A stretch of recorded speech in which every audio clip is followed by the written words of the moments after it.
جہاں پاکستان تحریک انصاف کے رہنما عمران خان نے مزار قائد پر حاضری دی ہے اور فاتحہ خوانی کی ہے۔ مزید تفصیلات جانیں گے جے این ایس کے نمائندے محمد عرفان سے۔ عرفان بتائے گا یہاں پر کیا انتظامات کیے گئے تھے اور عمران خان نے کیا میڈیا سے گفتگو کی ہے؟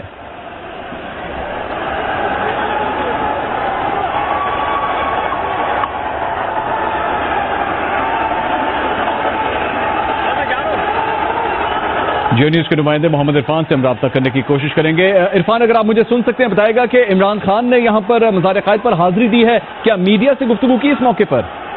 جی منظور، یہاں پر اب سے کچھ دیر پہلے جو تحریک انصاف کے سربراہ عمران خان وہ یہاں پہنچے ضرور تھے، لیکن تقریباً جو مزار قائد کا جو احاطہ ہے، جو مین گیٹ ہے، اس کے بعد بھی وہ آدھے گھنٹے تک کھڑے رہے کیونکہ ان کی جانب سے بہت زیادہ بدنظمی تھی۔ کارکنان جو ہے ان کی گاڑی کے اوپر جو ہے طریقے سے لٹک گیا ہے، بہت ایک کہہ سکتے ہیں کہ دعویٰ بول دیا۔ آدھے گھنٹے بعد جو رینجرز اور پولیس یہاں پر پہنچی، ان کو اپنے احاطے میں جو مزار قائد تک انہوں نے حاضری دی ہے، یہاں پہ فاتحہ خوانی کی ہے، اور جس کے بعد جو میڈیا سے جو بات کے بغیر چلے گئے کیونکہ بہت زیادہ بدنظمی تھی۔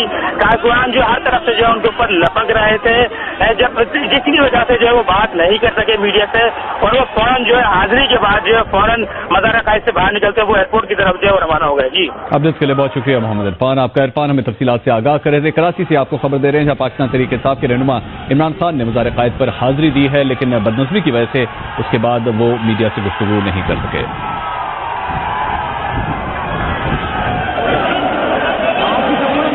یہ مناظر مزار قائد سے جہاں پر اب سے کچھ دیر پہلے پاکستان تحریک انصاف کے رہنما عمران خان جو کہ کراچی کے دورے پر ہیں، مزار قائد پر انہوں نے حاضری دی ہے۔ بتایا جاتا ہے کہ وہاں بدنظمی کی وجہ سے لوگوں کی بہت بڑی تعداد کے ہونے کی وجہ سے آدھے گھنٹے تک وہ پہلے باہر انتظار کرتے رہے، لیکن اس کے بعد میڈیا سے گفتگو